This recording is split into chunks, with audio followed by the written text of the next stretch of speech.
नमस्कार दोस्तों। आशा करता हूं कि आप सब लोग स्वस्थ होंगे, खुश होंगे, प्रसन्न होंगे एवं अपने अपने जीवन में संघर्ष करते हुए आगे बढ़ने का प्रयास कर रहे होंगे। जैसे कि जो भाई बहन मेरे चैनल को रेगुलर देखते हैं उन सबको पता है कि मैं अभी विज्ञान का मास्टर ट्रेनर बनकर अपने ज़िले में विज्ञान शिक्षकों के लिए जो नवनियुक्त शिक्षक हैं उन्हें ट्रेनिंग देने के लिए गया था 5 दिन के लिए। और इससे पहले 5 दिन भोपाल से ट्रेनिंग लेकर आया था। तो लगभग ये 12-15 दिन से वीडियोज़ भी रेगुलर नहीं बना पा रहा था। और चूँकि मैं खुद भी एमपी सेट की तैयारी में लगा हुआ हूँ जो कि 9 अप्रैल को प्रस्तावित है।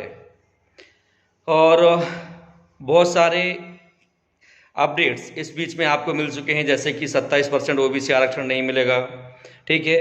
फिर मध्य प्रदेश में शिक्षक बनने के लिए 2 परीक्षाएं होंगी और पद वृद्धि का भी अभी तक कुछ भी नहीं मिला है फाइनल रिस्पॉन्स।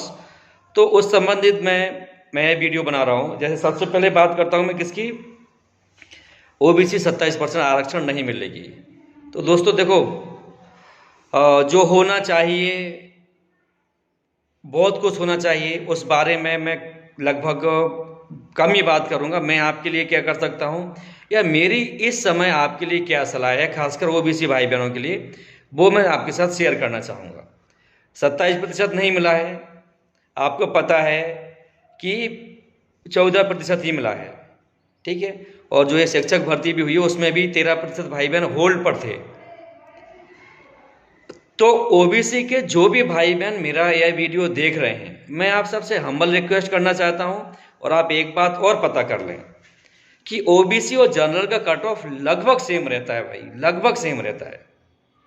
सो मैंने पहले बोला कि मैं आरक्षण बढ़ना चाहिए या नहीं, इस मामले में नहीं बोल रहा हूं। मैं सिर्फ ये बोल रहा हूं कि ओबीसी के भाई बहन क्या करें इस समय, जब आप साफ साफ देख रहे हैं कि माननीय सुप्रीम कोर्ट ने बोल दिया है कि 14% ही आरक्षण मिलेगा, 50% से ज़्यादा आरक्षण की सीमा नहीं बढ़ सकती।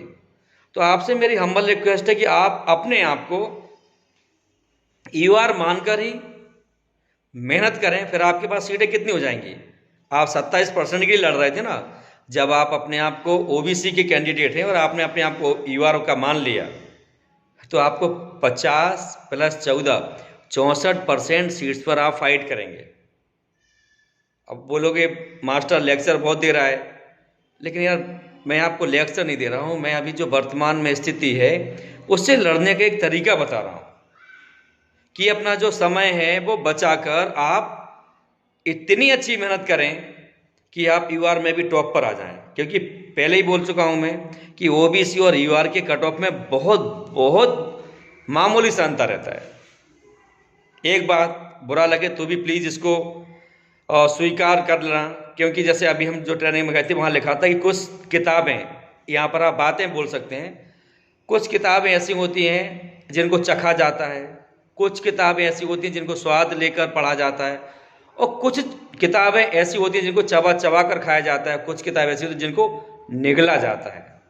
सो अभी इस सिचुएशन से मैं किसी को भी अपसेट होंगे, मुझे ही पता है, परेशान होंगे, लेकिन मैं आपको परेशान करने के लिए वीडियो नहीं बना रहा हूँ। मैं आपको यह बता रहा हूँ कि आप इस स्थिति से कैसे अपने आप को अच्छी तरह से उबार सकते हैं। तो आप अपनी मेहनत करने की दर को बढ़ा दें और आप 14% नहीं, आप 64% को अपने दिमाग में रखकर काम करें। ओबीसी के भाई बहनों को कामयाबी मिलेगी। अब मुझे पता है बहुत सारे यूआर वाले भाई बहन कमेंट करेंगे कि भाई यूआर से क्या तकलीफ है। मुझे यूआर से कोई तकलीफ नहीं है, ठीक है। और जैसे कि आपको पता है कि मैं दिन भर दिल्ली जैसे महानगर में, देश की राजधानी में पढ़ाने के बाद, सीबीएसई स्कूल में पढ़ाने के बाद फिर ट्यूशन्स भी पढ़ाता था, अपने भाई के बच्चों को भी पढ़ाता था, और उसके बाद मैंने तैयारी की थी और एमपी में रैंक कितनी लाई थी, 348। और ऐसे मेरे बहुत से परिचित भाई बहन जो चयनित हो चुके हैं यार, जिनकी रैंक पूरे एमपी में पता चले कि किसी की रैंक 20 थी, 25 थी, मेरी तो 348 थी। तो वो भी कितनी, मतलब एक तरह से बोला जाए ज़्यादा थी। लेकिन भाई मैं ऐसे लोगों को भी जानता हूँ, एक भाई हैं उनको तो दिल से सलाम, राठौर जी हैं, उनकी पूरे एमपी में सामाजिक विज्ञान में 25वीं रैंक है। ओबीसी से हैं, दिव्यांग हैं, लेकिन सिलेक्शन उन्होंने यूआर में पाया है। अब बताओ यार, तो हम कहाँ लग रहे हैं? तो आपको अपने आसपास के जो एग्जाम्पल्स हैं वो देखो, जहां से आप वो सीख सकते हो। ओबीसी भाई बहनों के लिए बता दिया, उन राठौर सर को बिल्कुल दिल से सलाम। पूरे एमपी में सामाजिक विज्ञान में 25वीं रैंक। दिव्यांग है, लेकिन दिव्यांग में नहीं लिया उन्होंने, ओबीसी में भी नहीं लिया, चयन पाया है यूआर में। क्या बात है यार। फिर किस बात के लिए परेशान हो? मत परेशान हो, क्योंकि आप जो सबसे अच्छा काम कर सकते हैं वो क्या कर सकते हैं? लोगों को अपनी मेहनत से जवाब दें। मैं बार बार बोलता हूं, मैं लड़के नहीं, मैं लोगों को पढ़कर और आगे बढ़कर जवाब देना चाहता हूं। ये ओबीसी के भाई बहनों के लिए हो गया।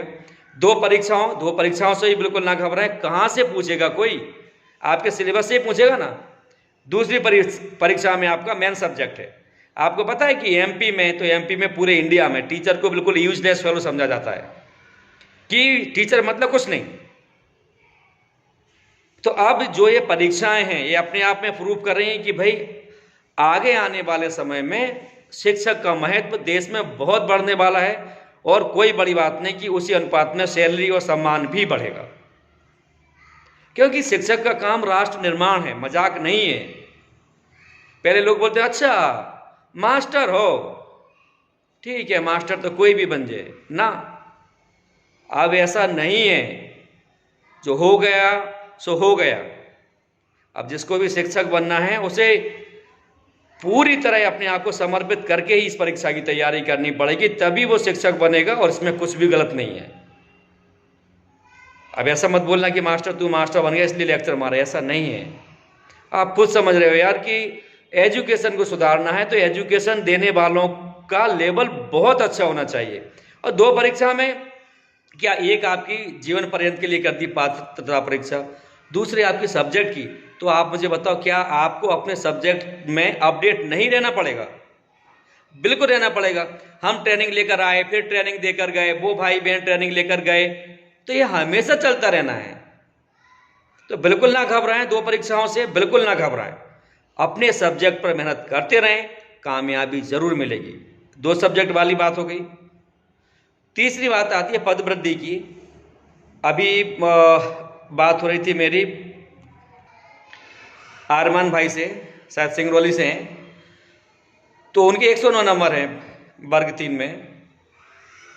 तो मैंने उनसे ये बोला कि भाई देखो, जो मुझे लगता है कि जो 30 तारीख तक के लिए सब रुका हुआ है, उसका सबसे बड़ा कारण यह हो सकता है कि वर्ग 3 में पद बढ़ाए ही जाएं।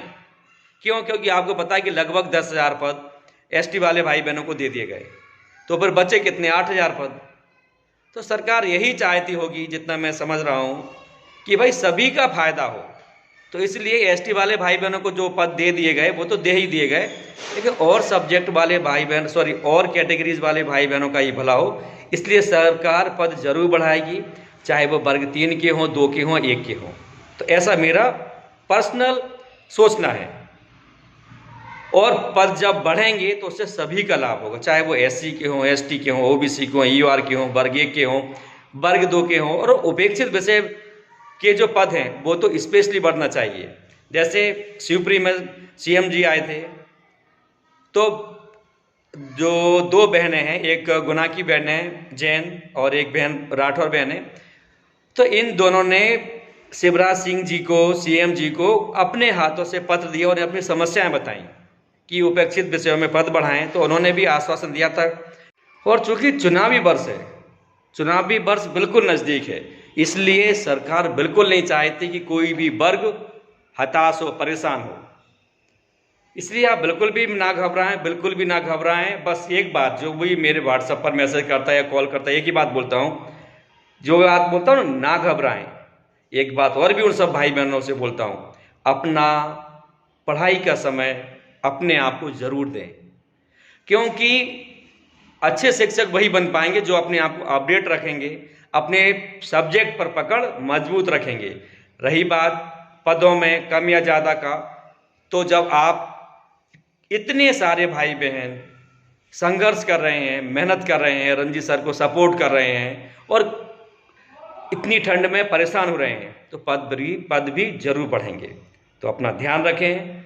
और अगर अभी तक आपने मेरा चैनल सब्सक्राइब नहीं किया है और आपको लगता है कि मेरा ये चैनल आप लोगों की हेल्प करता है, तो प्लीज़ आप इसको लाइक करें, शेयर करें, अपने दोस्तों से भी इसको सब्सक्राइब करवाएं। क्यों? क्योंकि मैं अपने चैनल पर पढ़ाई लिखाई से संबंधित, सरकारी नौकरी से संबंधित और मोटिवेशनल वीडियोज़ लाता रहता हूँ। जय हिंद, जय भारत, खुश रहिए, खूब आगे बढ़िए। आपके माता पिता और गुरुजनों को मेरा सत सत नमन।